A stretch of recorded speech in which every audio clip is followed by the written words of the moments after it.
소개를 해드릴 텐데, 저는 이제 17개월에 저희 아이 자폐를 좀 알고 개입을 한 케이스고요. 그래서 제가 케이스 스터디가 굉장히 중요하다고 생각하거든요. 그래서 여러분들이 이 자리에 오셔서 지금 얘기를 해주시는 걸 보니까 정말 제가 도움드릴 부분이 되게 많을 것 같다, 이런 생각이 들어서 좀 되게 인텐시브하게 이 4주 동안 진짜 활용을 잘 하시면 좋을 것 같고, 저희 아이의 상태에 대해서, 그리고 어떤 치료를 했고 어떻게 시기를 했는지에 대해서 제가 굉장히 자세하게 이제 이번 강의에서 말씀을 드릴 거거든요. 제가 17개월부터 치료를 했기 때문에 벌써 2년 3개월이 됐어요.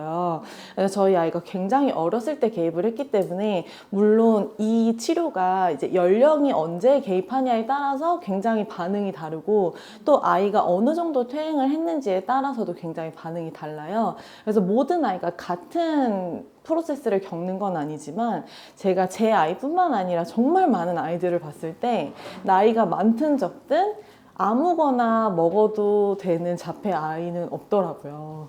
그래서 일단 아까도 얘기를 해주신 걸 보고 제가 굉장히 이제 감동을 받은 게, 이제 3일만 진짜 치료를 그렇게 먹는 걸 바꿔도 아이 눈 맞춤이 달라지잖아요. 근데 이제 식이라고 하는 게 우리가 하루에 계속 먹는 일인데, 이제 그거를 감당을 해내는 게 사실 쉽지 않은 건 맞아요. 근데 사실 그걸 안 하면 아이의 치료 단계에 도달할 수 없기 때문에, 정말 이 자리에 오셔서 그런 이야기들을 많이 나눠 가시면 좋을 것 같고, 제가 좀 몸이 무거워서 앉아서 진행을 하도록 하겠습니다. 그래서 제가 원래 중간에 이제 제 치료 케이스에 대해서 이제 얘기를 드리고 여러분들의 이야기를 좀 들어보고 이런 세션을 해보려고 했는데, 오늘 또 생각보다 소수의 분들이 오셨고, 그리고 아까 또 얘기를 해주신 부분이 있어서 그 부분 이따가 좀 뭐 어떤 치료를 하셨는지, 뭐 현 상태의 가장 어려운 부분 무엇인지, 이런 거에 대해서 제가 한번 또 여쭙는 시간을 좀 가질게요.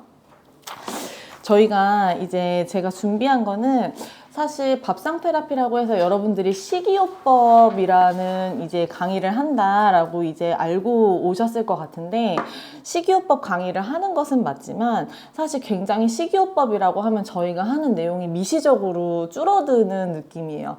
제가 이제 가르쳐 드리고 싶고 여기서 나누고 싶은 내용은 이제 엄마 주도의 치료 클래스라는 거를 해야 된다고 저는 굉장히 강력하게 생각하거든요. 저희 아이가 치료되기 위해서는, 아까 치료실에서 치료를 하시는 내용에 대해서 많이 얘기를 하셨잖아요. 근데 과연 치료실에서 아이가 치료가 될 수 있을까라고 질문을 던졌을 때 해보신 분들 다 느끼셨겠지만, 사실 아무리 치료실을 1년, 2년, 3년 오래 다녀도 내 아이가 자폐이던 아이가 자폐가 아니던 아이가 되지 않습니다. 제가 이거는 정확하게 말씀드릴 수 있을 것 같아요. 여러분들도 경험상으로 다 아시는 내용이시잖아요.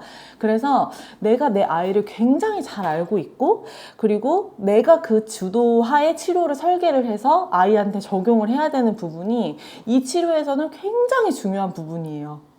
저는 그 부분에서 자폐 치료를 설계하고 적용하는 과정을 좀 소개를 해드리고 싶고, 그 안에 가장 중요한 부분이 어떻게 보면 식이요법이라는 부분이 되겠다라는 걸 좀 이해를 해주시면 좀 전체적으로 도움이 되실 것 같아요. 저는 그래서 여기 계신 분들을 엄마나 어머니라고 생각하시기보다는 자기 스스로 이 아이 치료를 함에 있어서 내 스스로를 약간 연구원이다 라고 좀 생각을 하시면서 좀 이 치료에 임하시면 좀 그 자세가 달라지실 거거든요. 저는 나는 연구원이고, 하얀색 가운 입고 있다고 생각하세요. 연구원이고 대상이 내 아이인 거예요. 그래서 사실 어떤 치료를 해서 내 아이를 낫게 할 것인지에 대해서 이제 내가 설계하고 그걸 적용해서 결과를 만들고, 이 과정을 저는 무수히 많이 반복을 했고, 여러분들도 이제 자기 아이한테 그거를 적용해 나감에 있어서 제가 했던 경험을 어떻게 했었는지 그거를 나도 경험을 해보고 좀 거기에서 인사이트를 얻어서 아이한테 적용을 해보시는 과정을 좀 거쳐보시면 좋겠거든요. 실제로 그렇게 해서 아이가 나아지면 얼마나 큰 좋은 일이겠어요. 그렇죠? 그래서 그런 시간을, 어서 오세요. 그런 시간을 가져보면 좋을 것 같아요. 제가 첫 시간에는 이제 자폐 인수분해라고 해서 저희가 이 자폐라는 병에 대해서 조금 더 디테일하게 알아야 된다라는 거를 좀 여러분들이랑 공유를 해보고 싶은데요. 이 병의 이름이 자폐라는 게 이름은 자폐여도 우리가 이 병명 안에서 얻을 수 있는 힌트가 전혀 없어요. 이게 유방암 이러면 사실 유방 조직에 뭔가 문제가 있다라는 것에 대해서 감이 오잖아요. 그리고 뭐 척추 측만증이다라고 하면 척추에 뭔가 문제가 있다 이런 식으로 감이 오지만 사실 우리가 자폐 스펙트럼 장애라고 하는 그 이름 안에서 얻을 수 있는 힌트가 별로 없습니다. 그래서 저는 이 이름이 좀 잘못됐다고 지금 얘기하고 있는 전문가들도 굉장히 많고, 그래서 우리가 자폐 아동을 키우고 있는 부모라고 해서 한자리에 모였지만 아마 아이들 전부 다 엄청나게 다를걸요. 여러분도 진짜 인터넷으로 막 다른 아이들 치료 케이스나 이런 것들 엄청 많이 찾아보시면 내 아이랑 공통된 부분도 굉장히 많은데 이런 거는 너무 달라 뭐 이런 것들도 굉장히 많이 경험해 보셨잖아요. 그래서 이 자폐라는 이름 안에 공통점과 차이점이 굉장히 공존해요. 그래서 이거를 인수분해를 해서 내 아이가 어디에 속하고 어떤 문제가 있는지를 정확하게 알아야 거기서부터 이제 치료를 설계해 나갈 수가 있다고 저는 생각해요.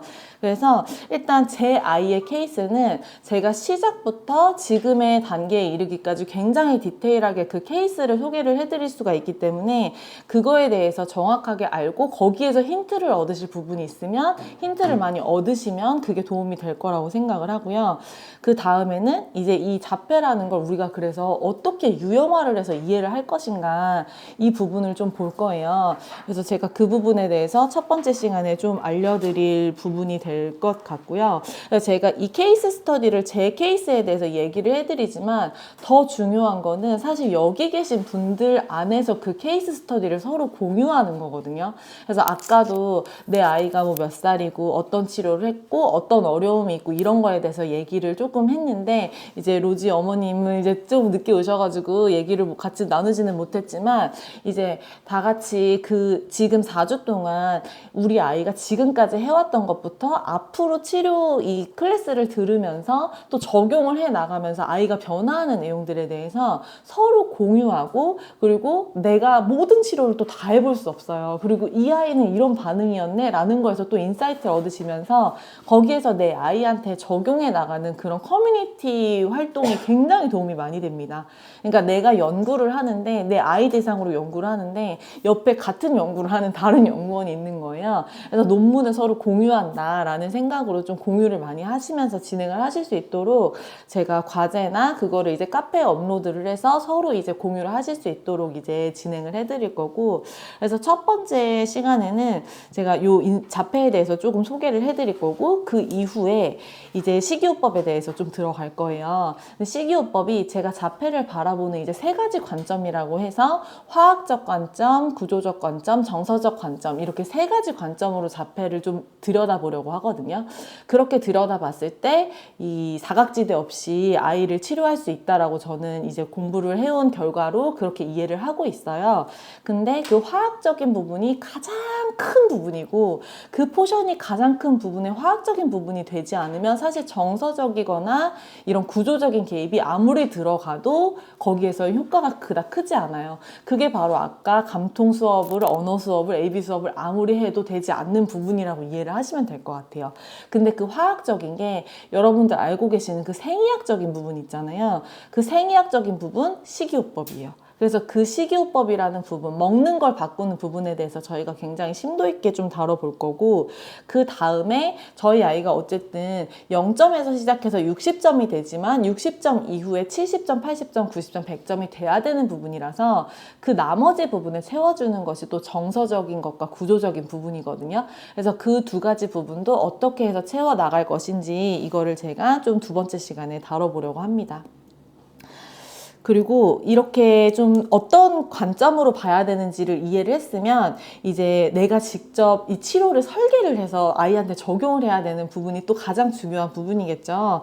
그래서 저는 자폐를 감각처리 장애와 자율신경계 장애 두 가지 이제 유형화를 해서 봐야 된다고 생각을 하고, 아까 어떤 어머님이 얘기를 해주실 때 누구였죠? 찬영이 어머니. 찬영이가 배변이나 수면에 문제가 없어서 다른 아이들을 보면서 좀 그런 걸 느끼셨다. 되게 심각한 걸 느끼셨다라고 했는데 제가 딱 그걸 들으면서 찬영이는 감각 처리 문제는 있지만 자율신경계 문제는 그렇게 크지 않은 아이 축에 속하겠구나라는 생각이 들었거든요. 그래서 이런 식으로 아이의 문제를 조금 유형화해서 생각하다 보면 내 아이의 문제가 어느 쪽에 조금 더 치우쳐져 있는지 그 부분에서 내가 도움을 줄 수 있는 부분은 무엇인지 이런 쪽으로 생각을 해볼 수가 있어요. 근데 내가 만약에 이렇게 좀 유형화해서 생각하지 않다 보면 자율신경계 문제가 있는 아이한테 도움을 줘야 되는 방향을 계속 주고 있을 수도 있거든요.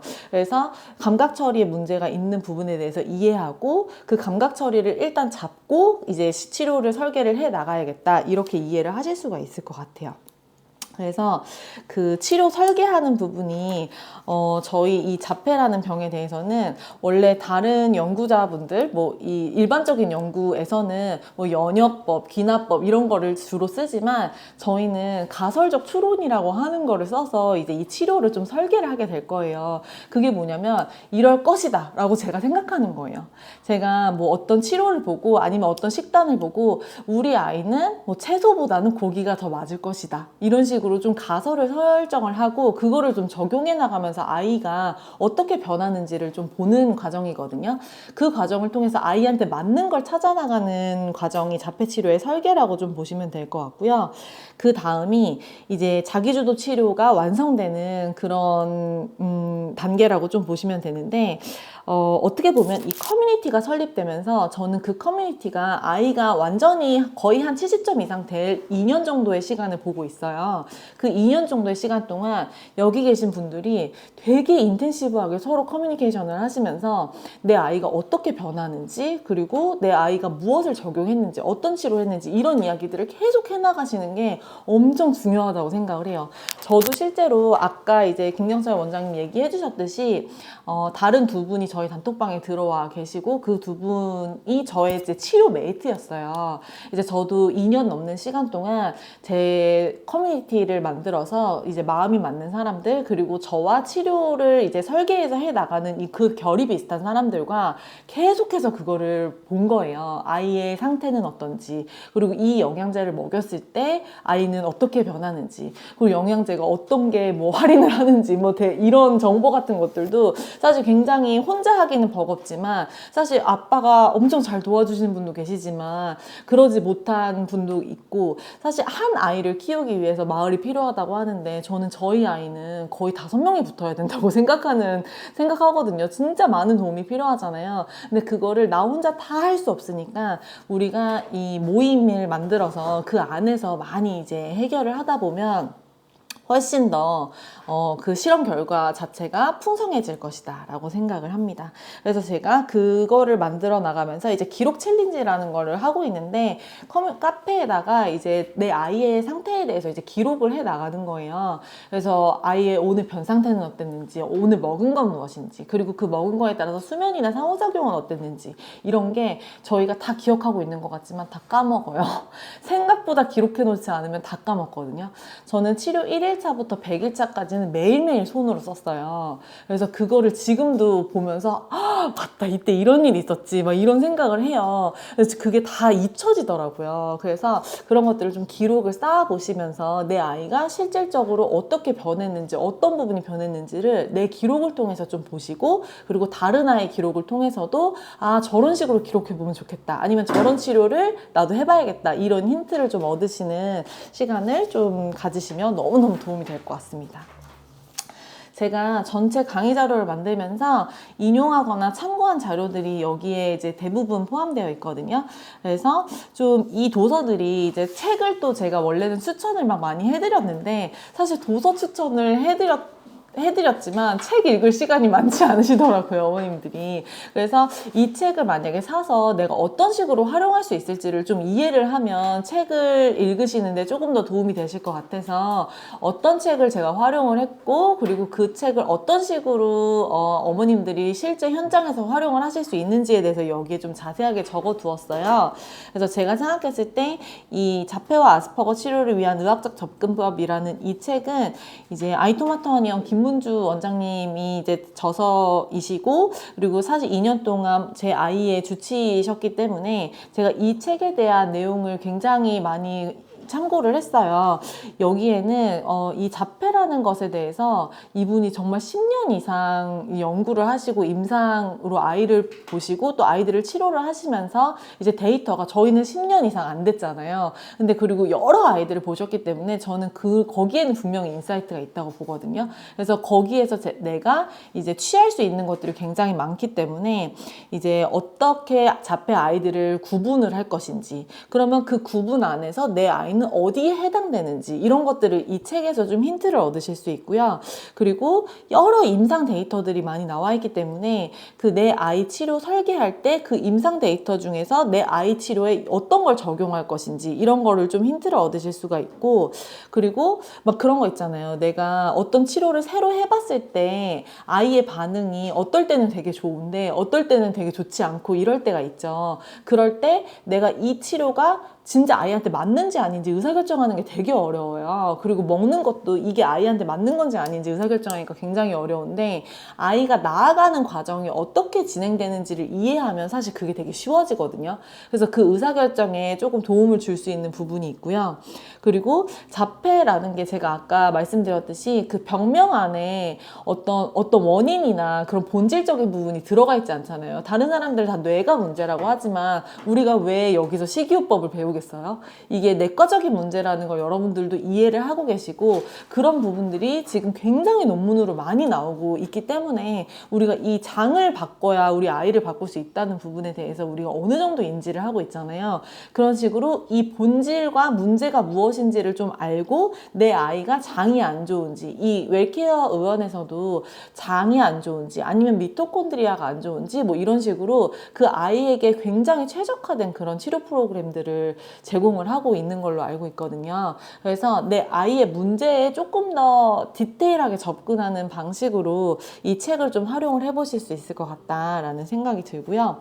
제가 아까 화학적, 정서적, 구조적 관점이라고 말씀을 드렸는데, 어떻게 보면 이 첫 번째 책은 그 세 가지를 다 조금 볼 수 있는 책이라면, 각각의 관점들에 대해서 이제 조금 더 디테일하게 알 수 있는 책들은, 화학적 관점은 이제 발달장애 식이요법 갭스, 혹시 갭스 책 읽어보신 분 계세요? 오, 이게 사실 번역서고 사실 이렇게 막 쉽게 넘어가지가 않아요. 그래서 이 책을 뭐 이렇게 막 읽어가지고 몇 회 독하기는 전 쉽지 않더라고요. 대신에 이게 카테고리별로 있으니까 내가 이제 필요한 부분을 그때그때 읽어보는 것도 도움이 되고, 사실 갭스 책에 정말 많은 좋은 내용들이 있지만 이제 레시피 부분이 다 약간 서양 레시피에 기반을 하고 있다 보니까 내가 따라할 수 있는 레시피가 그렇게 많지 않다는 점이 좀 아쉬워서, 이제 좀 여기서 어떤 식이요법의 근간을 마련해야 되는지는 이해를 하시고, 그거를 이제 한국적으로 우리가 실생활에서 적용하는 방법, 그거를 이 강의에서 좀 알아가시면 좋을 것 같고요. 같은 화학적 관점이라는 책에서는 이 자폐증의 해독치료라는 책이 있어요. 혹시 이것도 읽어보신 분 계세요? 이게 사실 지금 읽고 계세요? 있는데 아직 안 읽으셔. 제가 처음에 아이가 자폐라는 걸 알고 읽은 책이 딱 이 책이에요. 저는 이 책을 제가 처음에 읽을 수 있어서 너무 들고 오셨어, 심지어.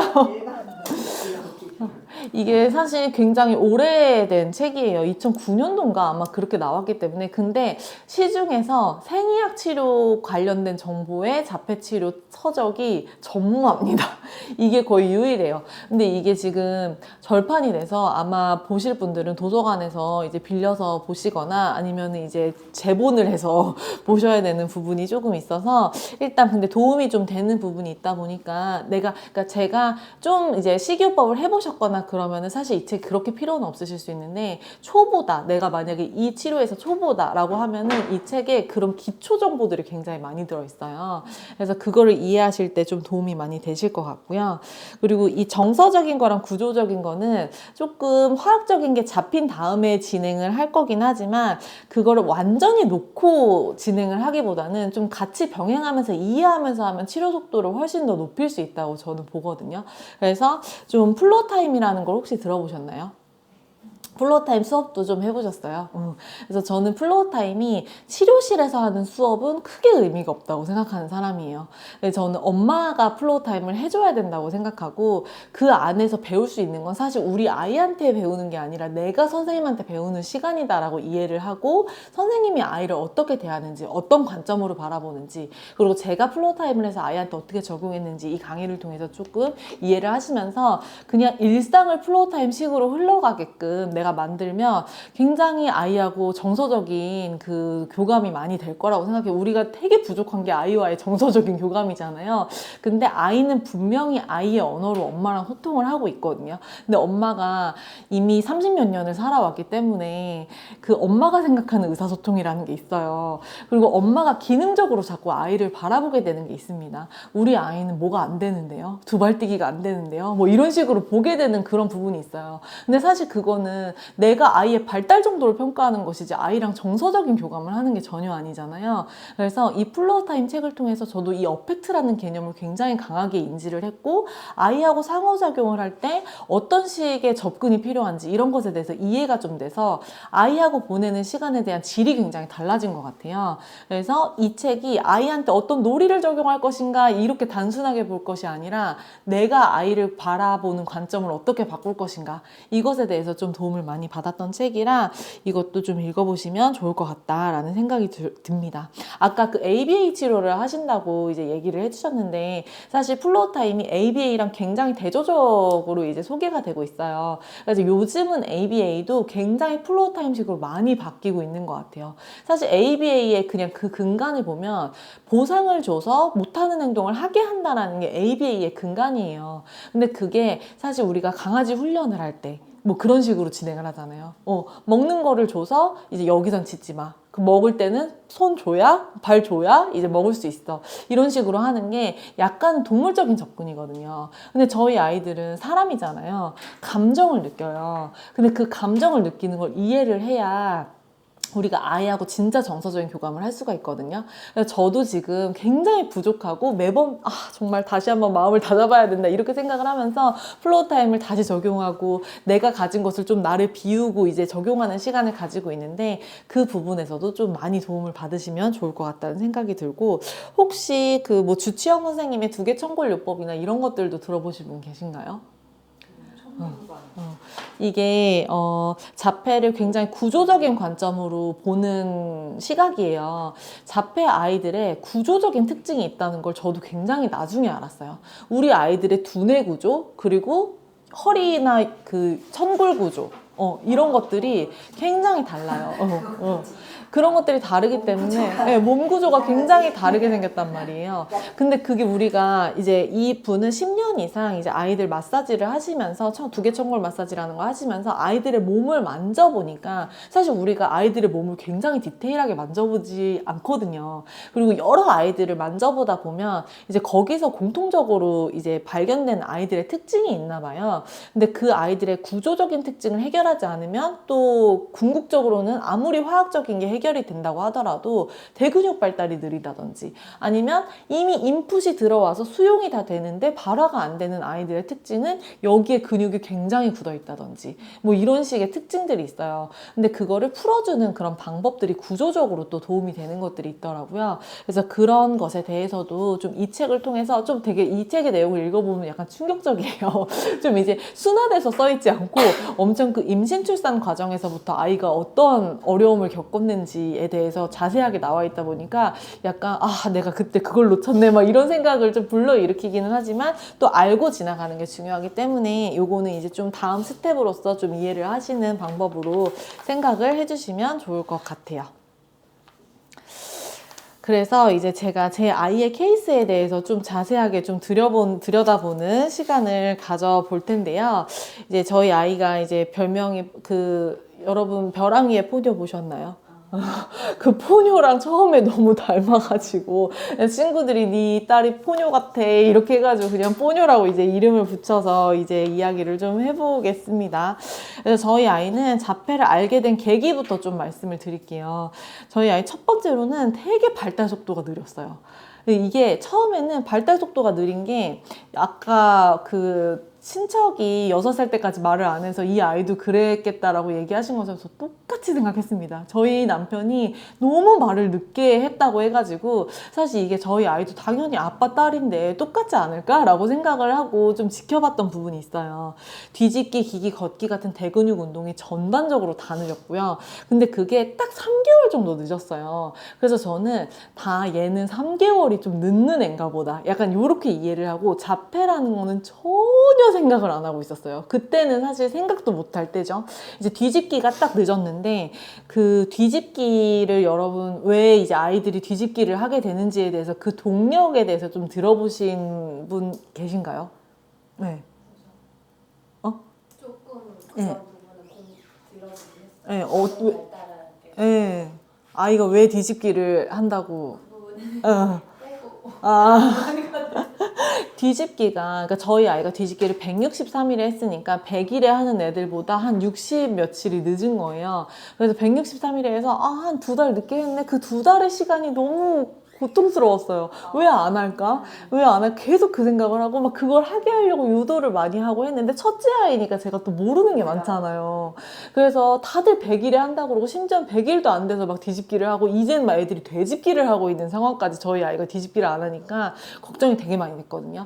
근데 저희 아이가 뒤집기를 했던 영상을 제가 나중에 이제 보고 나서 얘가 뒤집기를 이렇게 했었다니 이런 또 인사이트를 얻은 거예요. 얘는 다리부터 뒤집었어요. 그러니까 이렇게 누워있는 상태에서 다리가 막 이렇게 돌아가려고 해가지고 뒤집었거든요. 근데 사실 뒤집기를 하려고 한다는 그 의도 자체 굉장히 그걸 중요하게 발달 지표로 보는 이유가 뭐냐면 엄마를 보고자 하는가 인 거예요. 얼굴을 뒤집으려고 하는가. 내가 발을 뒤집어서 뒤집는 게 아니라 세상을 보고 싶은 욕구가 있는가. 이게 뒤집기의 기본인 거였어요. 발달이 중요한 이유. 엄마를 보려면 누워서는 엄마가 자꾸 옆에서 보이지가 않으니까 뒤집어서 내가 엄마랑 세상을 좀 봐야겠어라는 욕구가 있어야 되는데 저희 아이는 어떻게 보면 그 욕구부터 약간 결여되어 있었구나라는 걸 그때서야 제가 좀 깨달을 수 있었거든요. 그래서 제가 아이가 계속 발을 뒤집어서 뒤집었지만 어쨌든 뒤집었기 때문에 너무 좋았어요, 그때는. 근데 되짚기는 그래도 금방 좀 따라하긴 했거든요. 그러니까 몸을 좀 쓸 줄 알게 되니까 저희 아이는 굉장히 통통했어서 그것도 약간 뒤집기를 늦게 하는 이유라고 많이들 얘기를 하시더라고요. 워낙에 큰 아이였고 그리고 먹는 것도 너무 잘 먹었기 때문에 좀 뒤집기가 몸이 무거워서 느린가 보다 라고 하는 말이 그때는 굉장히 이해되게 들렸어요. 근데 이제 와서 생각해보면 그 욕구 자체가 굉장히 적었다. 좀 더우시죠? 좀 더우신 것 같아요. 여기 이거 좀 온도를 좀 이게 켜져 있는 건 어떨까요? 한번 확인 부탁드릴게요. 그렇게 좀 뒤집기를 늦게 하는 그런 경향이 있었는데 제가 그때까지는 그래도 좀 지켜봐도 되겠지, 당연히 뭐 큰 문제는 아닐 거라고 생각했어요. 저도 느긋한 성격인데 저희 남편도 워낙 느긋하니 그 둘 사이에서 느긋한 애가 태어났나 보다 약간 좀 이렇게 생각했죠. 굉장히 좋을 때로 생각했어요. 그런데 이제 영유아 검진을 돌 때 가잖아요. 이제 그 전에 가는 것들은 사실 아이마다 6개월 막 이런 거는 별로 차이가 안 나요. 근데 이제 돌 영유아 검진에서 대소근육, 사회성, 그리고 언어 이런 모든 영역에서 심화평가 권고, 추적 관찰 요망 이게 뜬 거예요. 이제 아무것도 되지 않은 상황인 거죠. 거기서 저는 애들이 이걸 한다고? 약간 이해가 안 되는 거예요. 저는 안 되는 애만 봤는데 이제 다른 애들은 이거를 한다고 하니까 이제 문화센터를 가서 좀 다른 애들을 좀 관찰을 하기 시작했죠. 관찰했는데 아이들이 몸 쓰는 게 저희 아이랑 정말 다르더라고요. 이제 걸으려고 하는 욕구 자체가 굉장히 크고 그리고 엄마라고 말을 하지 않아도 뭔가 어떻게 해서든지 의사소통을 하는 모습을 보고 제 아이랑은 뭔가 다르다라는 그런 느낌을 받았던 것 같아요. 그래서 그 느낌을 받고 약간은 이상하다. 얘가 발달적인 문제가 조금 있어서 내가 그걸 유의 깊게 보기는 해야겠다라는 그런 생각을 좀 했어요. 근데 이제 한 15개월 정도 되었을 때 좀 이 아이가 시선 처리가 굉장히 약하고 그리고 감각 처리에 문제가 있다라는 부분을 굉장히 좀 강하게 깨달았던 것 같아요. 그 아까 얘기를 하신 부분에서 찬영이였나요? 그 18개월 때 그랬는데 22개월 때 또 엄청 퇴행이 왔다라는 부분을 이야기해 주셨잖아요. 어떻게 보면 제 아이도 비슷한 케이스였고 그리고 이게 자폐라고 하는 게 원래 선천적으로 있는 어떤 질병이 아니라 내 아이가 계속해서 정상 발달을 하다가 퇴행을 하는 질환이라는 거 혹시 알고 계세요? 내가 이 아이가 돌 때까지는 괜찮아요. 그리고 언제 퇴행을 했는지가 이 아이의 상태에 굉장히 또 영향을 많이 미치기 때문에 아까 22개월이라고 그 이해를 하고 계신 부분을 이 치료를 설계할 때 잘 기억을 해두시고 어떤 부분에서 우리 아이가 잘 됐었는데 그 부분이 안 되기 시작했는지를 좀 이 치료 설계에 굉장히 중요한 데이터로 잡으시는 게 좋을 것 같아요.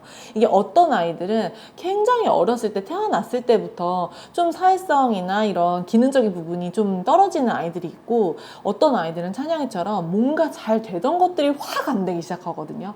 근데 그게 굉장히 엄마들을 충격에 빠뜨리는 부분이에요. 원래 잘 했었는데. 그리고 사실 이때 아이들은 매일매일이 발달이잖아요. 다른 아이들은 어제 못했던 걸 갑자기 막 하고 하는데 우리 아이는 갑자기 하던 걸 못하게 되기 때문에 사실 굉장히 충격에 휩싸여요.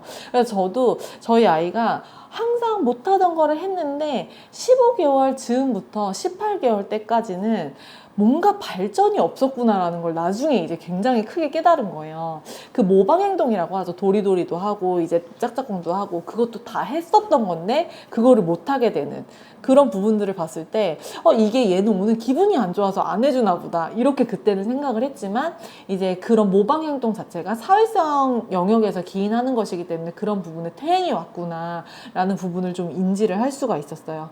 그래서 저희 아이는 촉각 방어도 굉장히 심했거든요. 혹시 그런 아이 있나요? 만지는 거 싫어하는 아이?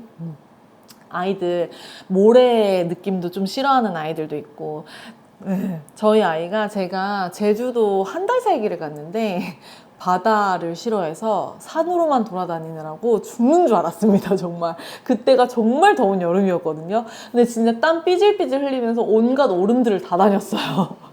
이게 바다를 가면 얘가 너무 방어가 심한 거예요. 그 모래도 싫고 바다 소리도 싫고 근데 말을 못하니까 무슨 힘듦이 있는지 제가 알 수가 없잖아요. 근데 바다를 가면 너무 자지러져서 얘가 진짜 그 감각적인 방어가 굉장히 심하구나 라는 걸 그때 좀 깨달았던 부분이 있었습니다. 그리고 좀 다른 아이들이 아빠의 띵동 소리에 그렇게 반응하는 게 너무너무 신기했어요. 그래서 저희 아이는 아빠가 와도 본체도 안 했거든요. 그래서 자기가 하고 그래서 저희 그 다른 어른들이 뭐라고 했냐면 집중력이 너무 좋네. 다 이런 도도하네, 시크하네. 그 너무 좋은 말들로 이제 포장이 된 거죠. 사실 그게 아니라 이제 아빠가 온다라는 것에 대한 이제 반겨야 되는 그런 사회성이 좀 결여되어 있었던 부분을 저는 조금 좋게 생각을 했었던 것 같아요. 그 당시에는.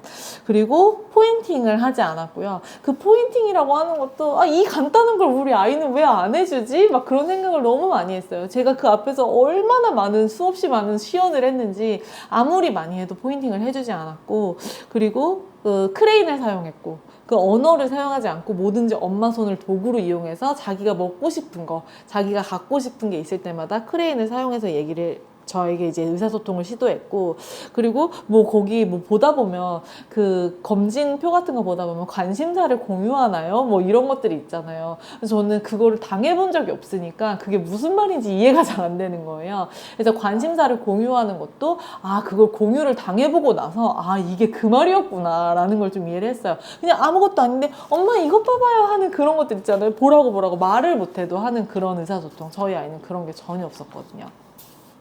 그래서 저희 아이도 감각처리 장애가 굉장히 우세한 편이었고요. 그 자율신경계 장애는 사실 거의 보이지 않았어요. 그래서 저는 그래서 자폐가 아니겠다라고 생각한 부분이 굉장히 크거든요. 그래서 제가 영상들 이제 이게 좀 의심이 되기 시작했을 때 이제 관련 영상들을 굉장히 많이 보게 되잖아요. 이제 유튜브에 뭐 엘사 어머니 영상이라든지 그리고 그 지호 어머니 영상이라든지 이런 것들 굉장히 많이 봤거든요. 그래서 그런 것들을 봤는데 대부분의 애들이 다 수면이랑 변 문제가 있더라고요. 근데 저희 아이는 수면도 너무 좋았고 변도 너무 잘 봤어요. 그래서 그럼 자폐가 아니라 진짜 발달이 늦나 보다. 그냥 조금 늦나 보다. 너무 그렇게 좋을 대로 생각을 했었던 것 같아요. 근데 이제 감각 처리 문제가 어느 정도 고착화가 되다 보면 아이들이 크면서 그런 자율신경계 문제가 생겨요. 이제 제가 이제 다른 아이들의 케이스를 보다 보니까 그거에 대한 이해가 생겼는데 그때는 첫째 키우는 제가 뭘 알겠어요. 그래서 당연히 우리 아이는 잠도 잘 자고 변도 잘 보니까 자폐일 리는 없어. 약간 이렇게 생각을 했었던 게 이제 그 부분이 드러나지 않았을 뿐이지 이제 감각 처리 문제만으로도 우리 아이가 자폐라는 거를 지금에서는 이제 이해를 하게 된 부분이 있죠.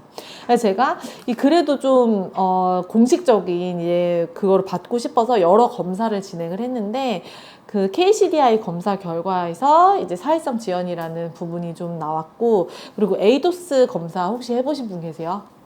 많이 해보셨죠? 에이도스 검사를 해보셨어요? 안 해보셨어요? 에이도스 검사를 했을 때 이제 선생님이 붙어서 이제 그 체크를 하시잖아요. 그러니까 이제 저는 그게 굉장히 중요 지표가 될 거라고 생각했어요. 왜냐면 제가 체크해서 하는 게 아니니까. 카스 같은 건 다 스스로 엄마가 체크해서 진행을 하잖아요. 근데 에이도스 검사에서 13점이 나와서 경도 중도의 우려가 있다라고 이제 보여졌고, 근데 그게 이제 18개월 때의 상황이었고, 근데 이게 14점부터는 중도 고도의 우려라 사실 1점 차이로 굉장히 위험할 수도 있는 상황이어서 이 부분을 좀 잘 케어를 해줘야겠다. 분명히 자폐인 거는 맞다. 치료 개입이 필요하다라고 의사결정을 하게 됐던 계기가 됐고, 이제 제가 과제로 이 에이텍이라는 것도 검사를 해보시라고 이제 얘기를 드릴 건데, 이제 에이텍이라고 하는 거는 이 자폐 치료가 되고 있는 과정에 대해서 이해하는 진단 문진표라고 이해를 하시면 돼요. 그러니까 제가 만약에 치료를 현재 시점 40개월에 시작을 했어요. 그때 에이텍 점수를 내보는 거예요. 근데 만약에 한 달이 지나고 나서 이제 에이텍 점수를 또 내보는 거예요. 근데 거기서 만약에 70점이었던 게 60점으로 줄었어요. 그러면 이거는 줄으면 좋은 거거든요. 저희 아이는 현재 0점이에요. 그래서 이제 에이텍 점수가 줄어가는 거를 보면서 내가 지금 하고 있는 치료 방향이 잘 가고 있구나라는 것에 대해서 이해를 해주시면 좋을 것 같아요. 그래서 저희 아이의 시그널은 이런 것들로 좀 이해를 하게 됐고, 이제 화학적 접근으로 1차적으로 개입을 하게 됐습니다. 그게 바로 저는 한약치료랑 식이요법을 한 게 이제 첫 시작이었어요. 그래서 좀 탄수화물 제한식을 하고, 그리고 탄수화물 제한해야 된다는 사실조차 몰랐는데, 여러분들 혹시 유기산 검사나 이런 거 좀 해보셨나요? 아직 안 해보셨어요? 이 유기산 검사를 이제 이 웰케어 의원에서 유기산 검사에 대해서 굉장히 잘 해주고 계시고, 그 김경천 원장 선생님이 유기산 검사에 굉장히 전문가시기 때문에 아이들의 소변에서 우리 아이들이 대사에 문제가 있는 아이들이 굉장히 많잖아요.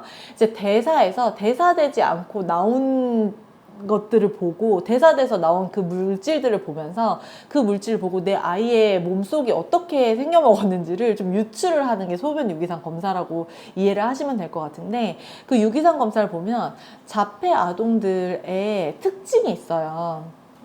이제 클로스트리디움 균이 굉장히 높다거나, 그 탄수화물이나 지방 대사, 에너지 대사 자체가 굉장히 낮다거나 뭐 이런 식의 문제들이 조금 있어서, 그 유기산 검사를 통해서 내 아이의 상태가 현재 어떤지, 이런 것들을 좀, 보충제는 어떤 것들이 좀 필요한지, 이런 것들을 화학적인 접근으로서 이해하실 수 있는 부분이 좀 있다고 이해를 해주시면 될 것 같아요.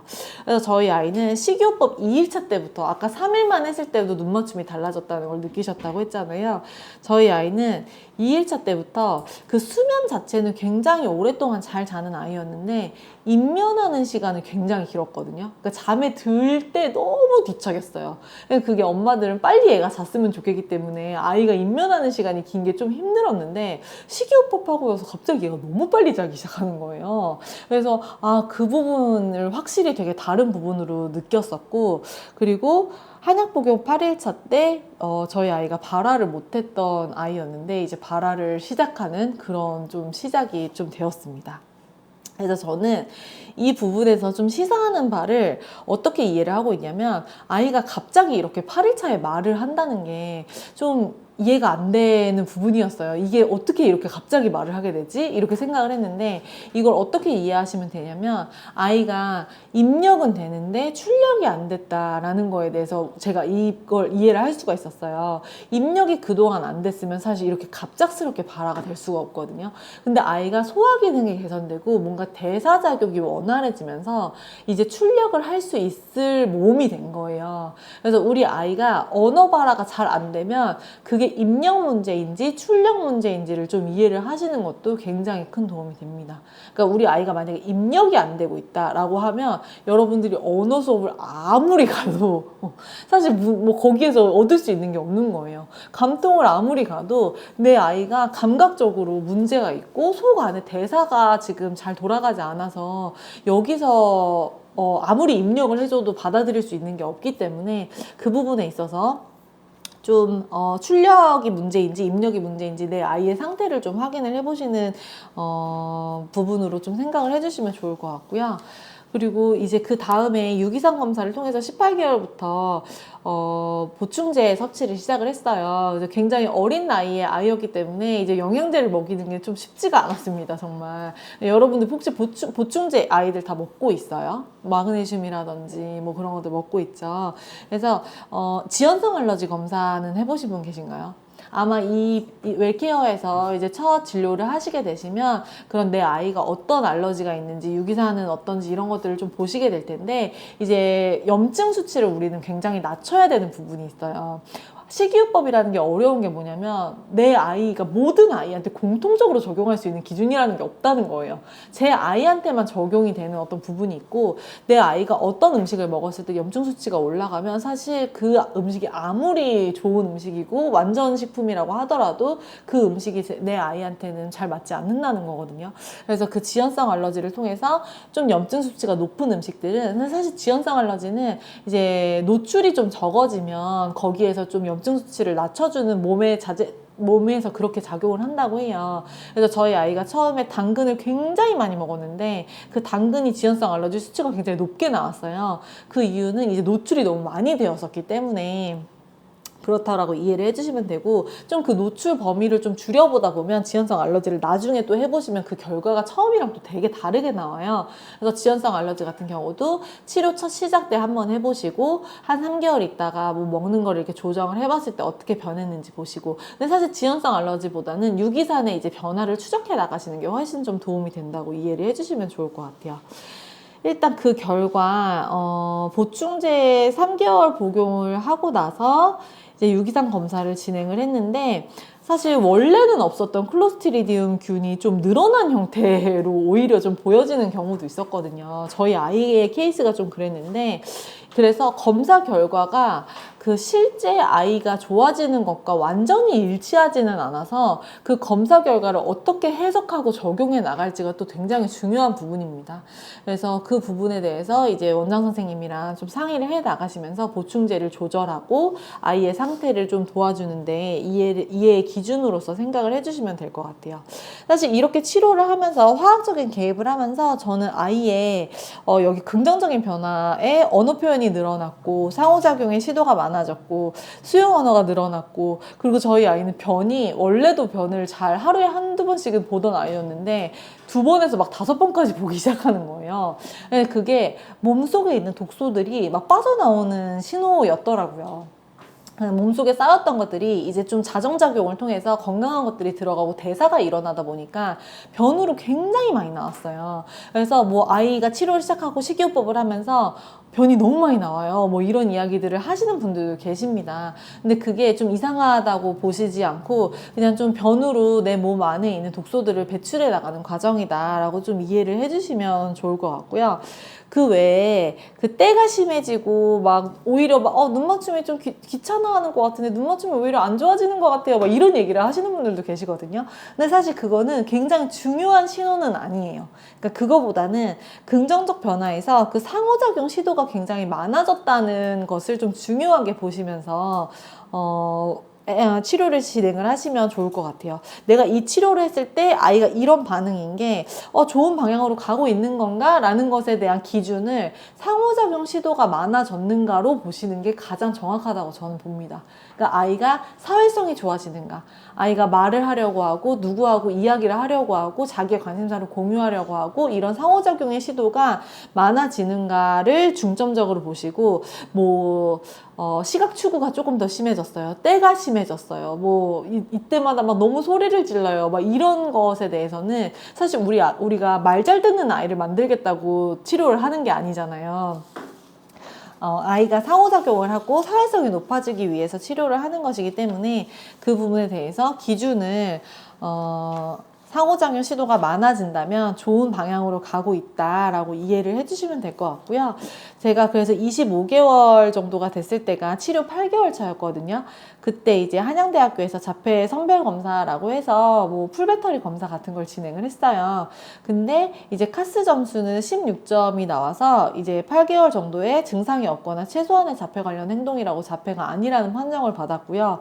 그리고 에이도스가 9점이 나왔는데 아까 처음 시작했을 때 13점이었던 거에서 이제 조금 떨어진 점수가 나왔죠. 그래서 근데 9점이 약간 전혀 우려되지 않은 수준이라서 완전히 또 낮은 거는 아니더라고요.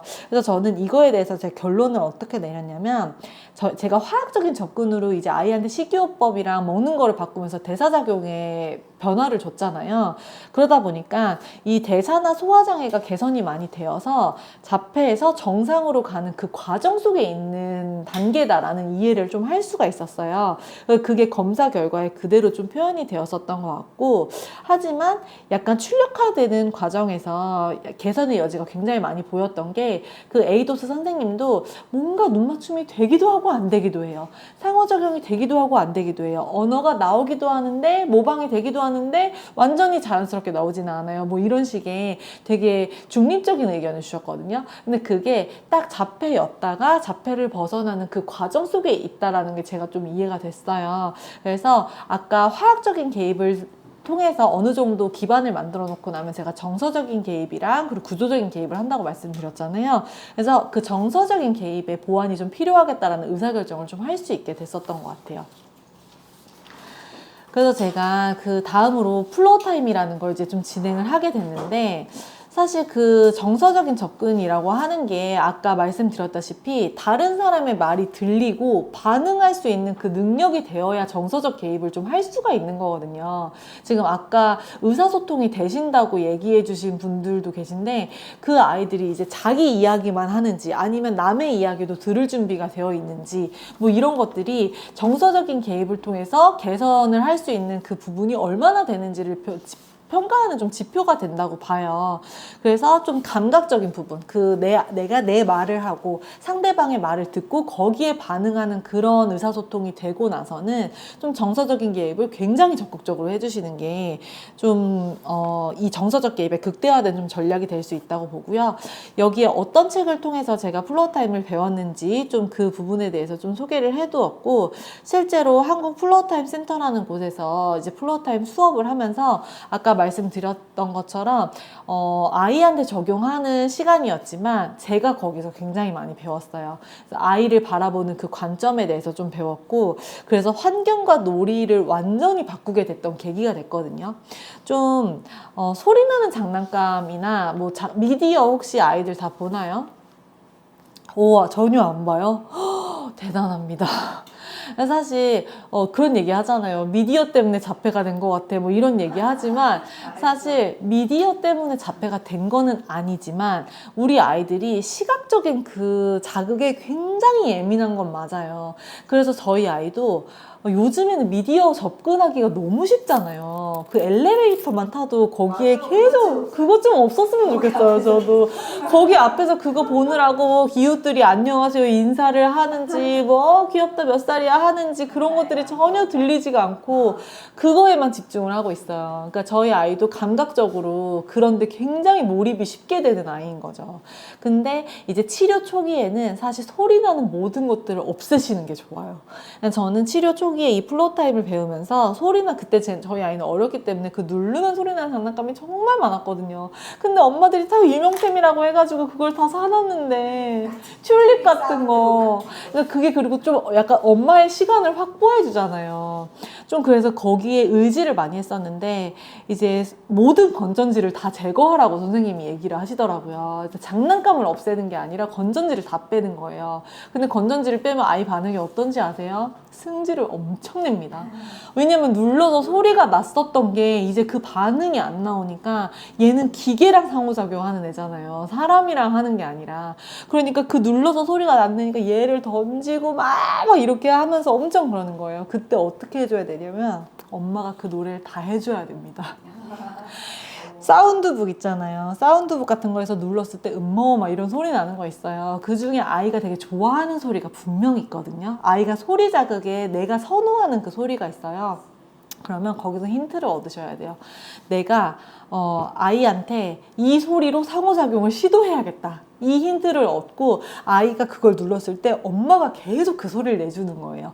그러면은 아이는 분명히 책하고 상호작용을 시도했지만 반응이 누구한테서 와요? 엄마한테서 오잖아요. 그러니까 그게 사람과의 상호작용의 서클로 이어지는 거예요. 그래서 엄마가 그 소리를 계속 내다 보면 아이도 어느 순간 포기하고 엄마가 소리를 내는 것 중에 어떤 게 재밌어. 그러면 거기로 계속 해볼까? 이런 식의 이제 자기만의 생존 전략을 세우게 돼요. 그래서 거기서 아이가 어떤 식으로 행동하는지를 좀 보시면서 아이랑 어떤 식으로든지 하나의 서클이라도 만들어 가야겠다라는 목표를 두시고 거기에서 하나씩 늘려가는 걸 목표로 두는 게 어떻게 보면 플로어 타임에서 말하는 상호작용이라고 하는 어펙트예요. 그래서 그거를 만들어 나가는 환경을 했고, 그리고 그때는 저는 키가 이만한데 아이는 요만하잖아요. 전혀 그 아이의 시각에서 봐야겠다는 생각을 하지 못했는데 쭈그려 앉아서 이제 엄마가 집을 다녀보시라는 얘기를 선생님이 또 하시더라고요. 그렇게 봤을 때 되게 위협적으로 보이는 것들도 있었고 아이가 왜 불안 반응이 나오는지가 이해가 되는 것들도 좀 많이 있었어요. 그래서 진짜 아이 눈높이에 맞춰서 아이의 생활 반경을 다 바꿨어요. 높이 있는 것들을 다 없애고 그 아이가 좀 불안해할 수 있는 요소들을 많이 없애면서 집에서 굉장히 편안한 정서를 느낄 수 있게끔 하는데 많이 그 환경을 많이 만들어줬거든요. 그래서 사실 이게 플로어 타임의 이제 기본 세팅이라고 보시면 될 것 같아요. 그렇게 만들면서 이제 아이랑 집에서의 생활을 좀 정서적으로 편안하게 하고 그때 이제 한 달 살기 여행을 좀 갔던 결정을 하게 됐습니다. 그때 엄마 아빠가 이제 아침부터 저녁까지 굉장히 충만한 시간을 보냈는데 그 플로어 타임에서 또 굉장히 중요하게 생각하는 게 자연과의 교감이거든요. 그 자연에서 그 무조건 아침에 1시간을 아침 산책을 하라고 해요. 근데 제가 그거를 치료 시작부터 했는데 그걸 매일 하다 보면 싫어했던 그 아이도 약간 적응을 해요. 근데 그 적응을 할 때까지가 너무 고통스러운 시간이긴 합니다. 왜냐면 얘는 막 지 맘대로 놀고 엄마하고 상호작용도 안 하고 산책도 안 하고 뭐 싫다고 안아달라고 하고 걷기 싫다고 하고 막 이러기 때문에 막 다른 애들은 막 풀도 만져보고 뭐 그런 애들이랑 또 비교도 되고 그래서 그게 적응하는 게 좀 쉽지 않았지만 사실 이 엄마 아빠랑 완전히 아침부터 저녁까지 함께하는 이 한 달 살기를 하면서 자연에 노출될 수밖에 없었어요. 거기 제주도는 정말 자연밖에 없었기 때문에 그 바다를 싫어해서 산으로밖에 갈 수 없긴 했지만 거기에서 진짜 땀을 흘리고 중력을 거스르는 운동을 하면서 어쩔 수 없이 자연에서 계속 노출되는 시간 그리고 엄마 아빠랑 계속 상호작용하는 시간을 한 달 동안 가지면서 좀 아이한테 이런 게 너의 일상이고 편안한 자연 환경이야 라는 걸 좀 이해시킬 수 있는 그런 시간을 좀 가졌었던 것 같아요. 실질적으로 이렇게 정서적으로 접근을 했을 때 그 치료 개입을 했을 때 결과로는 제가 아까 말씀드렸던 것처럼 좀 아이를 기능적으로 바라보는 게 아니라 아이 입장에서 세상이 어떻게 바라보이는지 그 어려운 아이의 시각이 좀 이해하는 데 내재화가 된 게 저한테는 굉장히 큰 변화였거든요.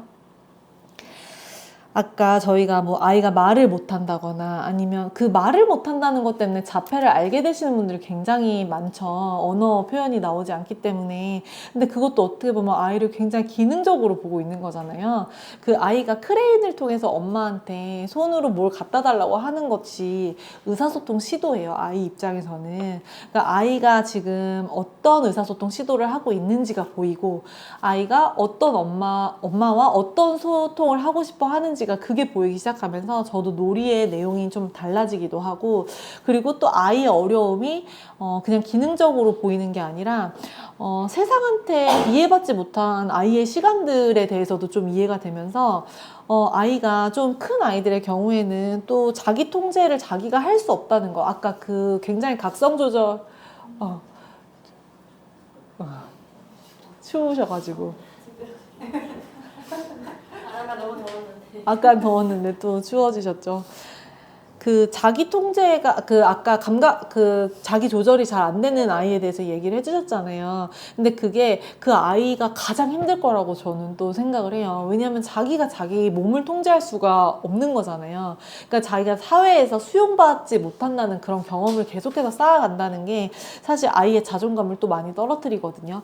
그래서 이 모든 어려움이 그 부모의 굉장히 강력한 애정으로 뒷받침이 되어야 아이가 사회 속에서 조금 더 한 발 나아갈 수 있는 그런 방향이 되기 때문에 이런 부분으로 아이를 관찰하는 기준을 좀 만들고 아이가 정서적으로 편안함을 느낄 수 있게끔 도와주면 아이가 정서적으로 편안함을 느낀다는 것 자체가 정서적인 접근의 결과였고 그리고 제가 되게 또 다르게 느꼈었던 거는 그 저만 느끼는 게 아니라 어린이집이나 뭐 그 기관에서 그 피드백이 다를 때 있잖아요. 오늘 좀 아이가 이랬어요. 되게 좋았어요. 라고 얘기를 들을 때 확실히 아이가 좀 달라졌구나 라고 하는 거를 좀 느낄 수 있었는데 그게 좀 화학적인 접근의 방법에서는 그렇게 크게 다가오지 않았다면 정서적인 접근을 했을 때 거기에서 굉장히 크게 다가오는 부분이 있었다라는 걸 좀 말씀을 드리고 싶어요. 실제로 그런 엄마표 플로우 타임을 하기도 했지만 저는 감통치료, 놀이치료 이런 것도 다 하기는 했거든요. 감통치료를 할 때 이제 진행을 하긴 했지만 중단을 했었던 이유는 아이들 혹시 놀이터에서 잘 놀아요? 어떨까요? 잘 노는 편이에요. 저희 아이는 그 놀이터에서 불안이 굉장히 심했어요.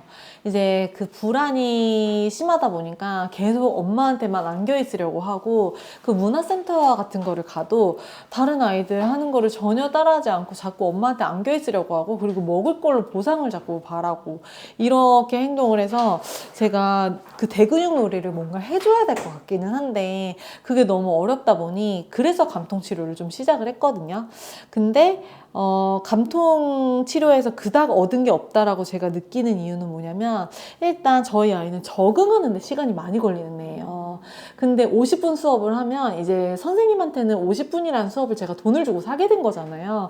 근데 아이는 적응하는데 20분을 써요. 근데 20분을 쓰고 나서 이제 좀 놀아볼까? 마음을 열었어요. 근데 선생님이 준비한 걸 막 합니다. 선생님은 준비한 걸 하시죠, 항상. 근데 아이는 자기가 하고 싶은 게 있어요. 그게 맞지 않아요. 어쨌든 선생님이 하자는 대로 따라가서 뭔가를 하긴 했는데 아이가 이제 좀 나 좀 재밌어졌어 라고 할 때쯤 수업이 끝나요. 그러다 보니까 아이가 자기는 마음의 준비가 됐을 때는 끝나버리고 그리고 자꾸 적응하기 어려운데 적응하라고 하고 오늘은 이거 하고 싶지 않은데 해야 된다고 하고 아이한테는 그 분절되는 느낌을 계속해서 주게 되는 거예요. 그러니까 이것도 제가 플로우 타임을 적용을 하면서 아이 입장에서 이 수업을 한번 바라보게 된 거죠. 엄마 입장에서는 사실 여기에 쏟아부은 돈과 시간이라는 게 있기 때문에 뭔가 하나라도 배워오면 그걸로 됐다라고 생각을 할 수가 있어요. 근데 사실 아이 입장에서는 그렇지 않을 수 있거든요. 내가 낸 돈이 아니고 아이는 경제적인 관념이 있지 않잖아요. 그러니까 이 시간이 자기한테 되게 부담으로 다가올 수 있겠다라는 생각이 좀 들더라고요. 그래서 그리고 또 저희 아이가 엄마하고 분리가 좀 잘 안 되는 아이였거든요. 근데 수업에서 선생님들이 이제 처음에 굉장히 강하게 분리 시도를 하시거든요. 그래서 그 분리가 되어야 된다는 거에 대한 부담도 아이한테는 굉장히 컸을 것 같아요. 그래서 저는 좀 어렵더라도 아이가 엄마하고 플로어 타임을 하고 엄마하고 대근육 놀이를 할 수 있는 환경을 만들어야겠다라는 좀 결론에 좀 도달을 해서 좀 아이가 편안해하는 그 정서적으로 편안해하는 그 환경에서 이 대근육 놀이를 해야겠다. 근데 그 방법은 뭔지 아직은 모르겠다라는 생각을 가지고 좀 그 감통을 좀 중단을 했었던 것 같고 놀이 치료를 하면서는 36개월 이전에는 엄마하고 분리 자체를 굉장히 어려워했어요. 그래서 이 엄마하고 분리가 돼야 되니까 이 선생님 만나기가 싫은 거예요. 그랬던 감정이 굉장히 컸다면 한 40개월 이후부터 아이가 인지도 굉장히 올라오고 감정적으로도 굉장히 많이 안정이 됐어요. 그래서 그 정서적인 안정이 되고 나서부터는 이 수업을 중단했던 걸 좀 다시 시작을 하면서 아이가 나중에 그러니까 유치원에서 학교를 가야 되고 또 학교에서도 중학교도 가야 되고 이런 식으로 기관에 적응을 해 나가야 되잖아요. 그렇기 때문에 좀 싫어도 해야 되는 게 있다라는 걸 가르쳐 줄 그 시기가 왔을 때 조금 그 기관이라는 걸, 이 놀이치료라는 걸 좀 활용을 했었던 것 같아요.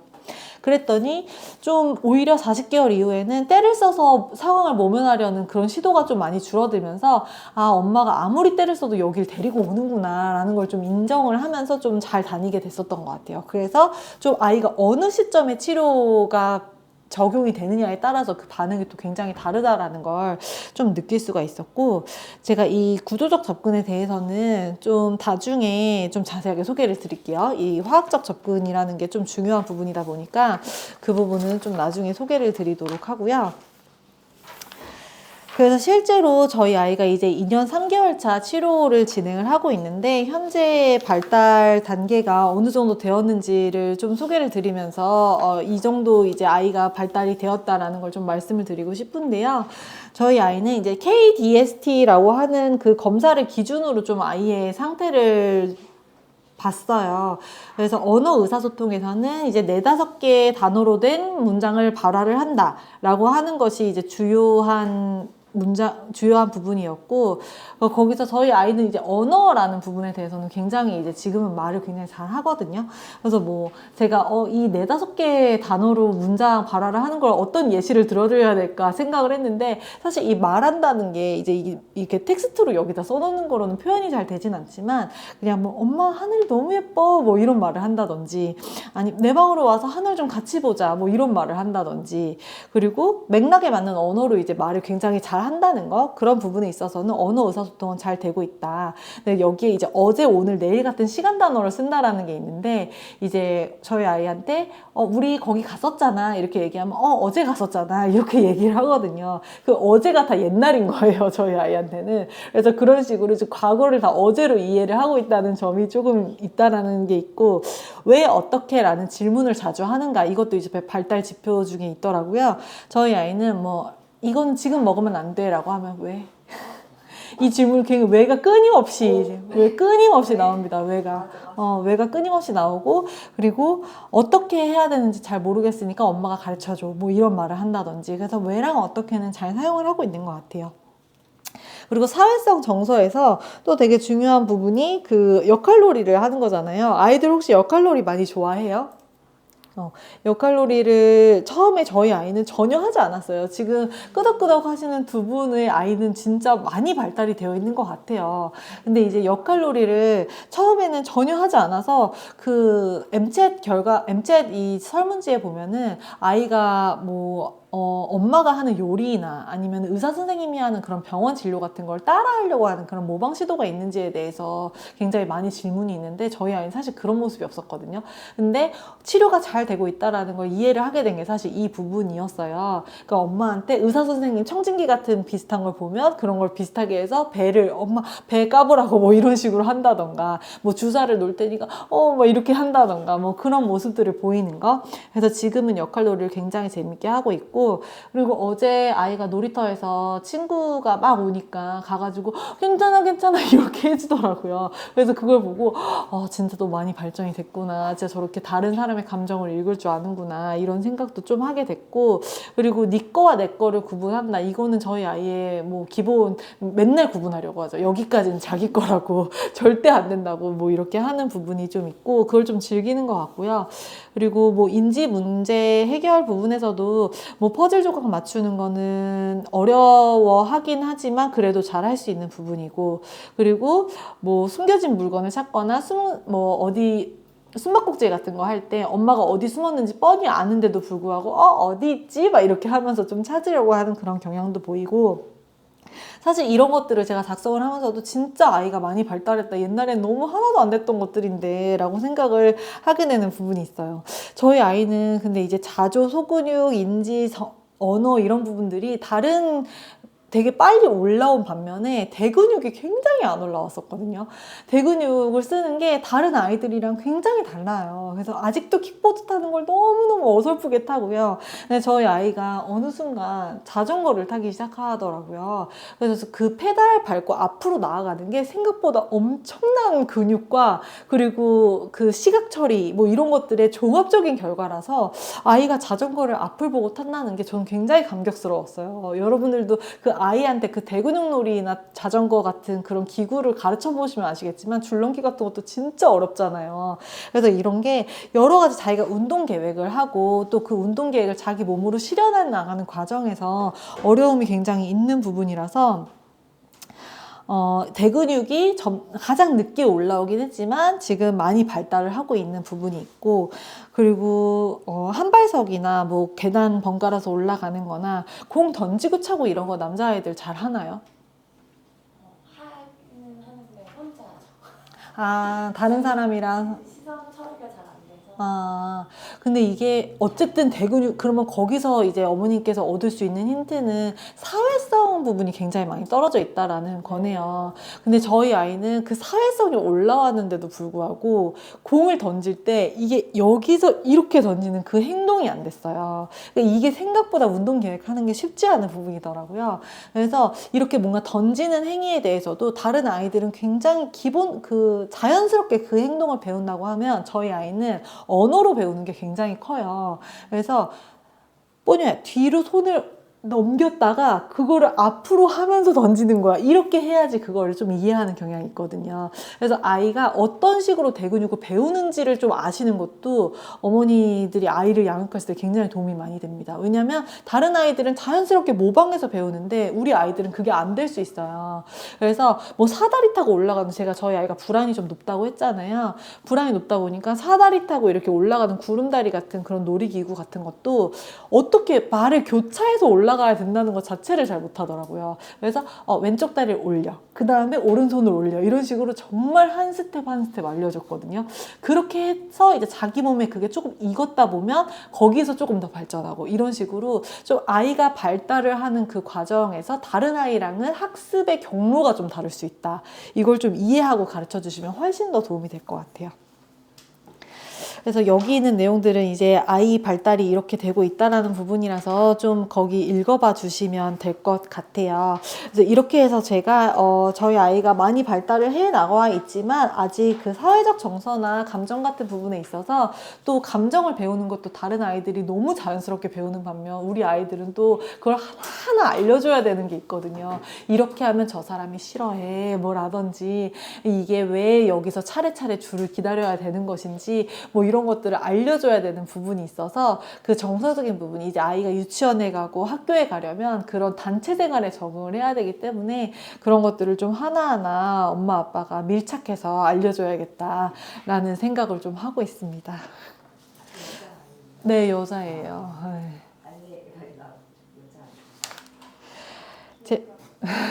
일단 여기까지 이제 내용을 하면서 아마 오늘 점심이 이제 와가지고 같이 식사를 하시게 될 거예요. 이제 식사를 하면서 조금 쉬었다가 그 다음 부분 같이 이어가도록 할게요.